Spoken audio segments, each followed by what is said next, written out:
శనివారం నాడు కానీ వెళ్ళండి, మంచి ఫలితాలు సంప్రాప్తిస్తాయి. తదుపరి తులారాశి. తులారాశి వారికి ఈ వారం సానుకూల పరిస్థితులు గోచరిస్తోంది. రావాల్సిన పెండింగ్ బిల్స్ చేతికి వస్తాయి. లోన్ కోసం ప్రయత్నిస్తున్న వాళ్ళకి అయ్యో లోన్ రాలేదు అనే బాధపడుతున్న వారికి ఈ వారం లోన్ వచ్చే అవకాశం గోచరిస్తోంది.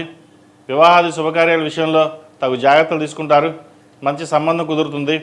అలాగే వ్యాపార అభివృద్ధి కోసం చేసే ప్రయత్నాలు ఏవైతే ఉన్నాయో అవి లాభిస్తాయి. భాగ్యంలో గురువు బాగున్నారు, పంచమంలో రాహు. ఈ భాగ్యాధిపతి గురువు, పంచమాధిపతి రాహు వీళ్ళకి అనుకూలంగా ఉన్నారు. అయితే ఎంత చేసినా ఏదో ఒక టెన్షన్ ఉంటుంది వీళ్ళకి. ఆరోగ్యరీత్యా ఏదైనా ఆందోళన అవుతుందేమో అన్న భయం ఉంటుంది వీళ్ళకి. ఆరోగ్యరీత్యా ఎటువంటి భయపడాల్సిన అవసరం లేదు. ఆరోగ్యపరంగా చక్కగా ఉంది.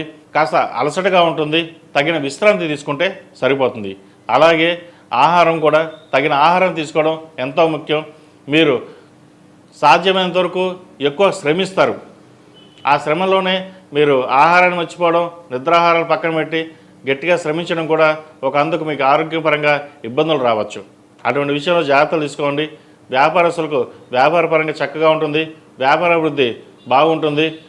మునుపటి 3-4 నెలల కంటే కూడా ఈ వారం నుంచి వీరికి మంచి అవకాశాలు కలిసి వస్తాయి. వచ్చిన అవకాశాలను సద్వినియోగపరచుకోవడం చెప్పదగిన సూచన. గురువు అనుగ్రహం వల్ల మంచి ఫలితాలు గోచరిస్తోంది. అయితే లాభస్థానంలో కుజకేతువులు ఉన్నారు. అంటే ఖర్చు ఇలా రావడం, అలా ఖర్చు అయిపోవడం. సో వాటి విషయంలో జాగ్రత్త తీసుకోండి. వచ్చిన ధనాన్ని సేవింగ్స్ పెట్టుకోవడం, లేదా ఫిక్స్డ్ డిపాజిట్ చేయడం, లేదా బంగారు ఆభరణాలు కొనుక్కోవడం, ఇటువంటివి చేయండి. షేర్ మార్కెట్ దూరంగా ఉండడం, ల్యాండ్ విషయంలో దూరంగా ఉండడం చెప్పదగిన సూచన. అలాగే అందరినీ నమ్మి మోసపోవడం కూడా ఉంటుంది.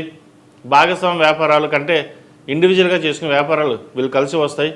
భాగస్వామ్య వ్యాపారాలు అంతగా చేయవలసి వస్తే అడ్మినిస్ట్రేషన్, ఫైనాన్స్ వరకు మీరు చూసుకోవడం చెప్పదగినది.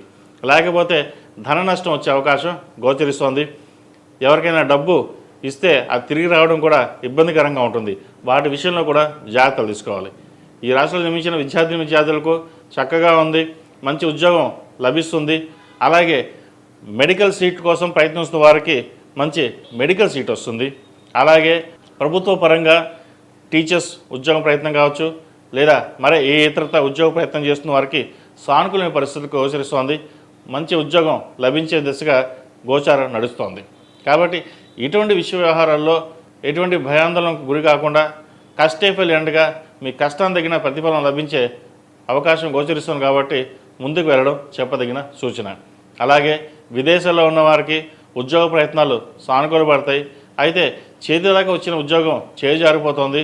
వాటి విషయంలో జాగ్రత్త తీసుకోవాలి.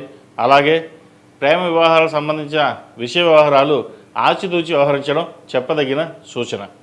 అదేవిధంగా షేర్ మార్కెట్కి దూరంగా ఉండడం, ఈ చిరు వ్యాపారస్తులు హోటల్ మేనేజ్మెంట్, కాస్మెటిక్స్, బ్యూటీషియన్స్, డెంటిస్ట్కి, వైద్య వృత్తిలో ఉన్న గైనకాలజిస్టు వీళ్ళకి ఈ రంగాల వారికి ఈ వారం చక్కగా ఉందని చెప్పవచ్చు. రియల్ ఎస్టేట్ రంగం వారికి అంత అనుకూలంగా లేదు. కన్స్ట్రక్షన్ ఫీల్డ్లో ఉన్న వాళ్ళు కూడా అంత అనుకూలంగా లేదు. వాటి విషయంలో కొంత జాగ్రత్త తీసుకోండి. ఈ రాశి వారికి ఏకాదశంలో కుజకేతువులు, 6వ శని ఈ ప్రభావంతో కొంత ఇబ్బందికరమైన వాతావరణం ఉంటుంది. ఫైనాన్స్ పరంగానే స్ట్రెస్ ఎక్కువగా ఉంటుంది వీరికి. ఇటువంటి విషయ వ్యవహారాల మీద అఘోర పాశుపత హోమం చేయించడం, అలాగే సోమవారం నాడు రుద్రాభిషేకం చేయించడం చెప్పదగిన సూచన. ఈ రాశిలో జన్మించిన వారికి కలిసి వచ్చే సంఖ్య 5, కలిసి వచ్చే రంగు గ్రే. ఏదైనా పని మీద బయటకు వెళ్ళేటప్పుడు బుధవారం కానీ శుక్రవారం అడిగిన వెళ్ళండి, మంచి ఫలితాలు సంప్రాప్తిస్తాయి. తదుపరి వృశ్చిక రాశి.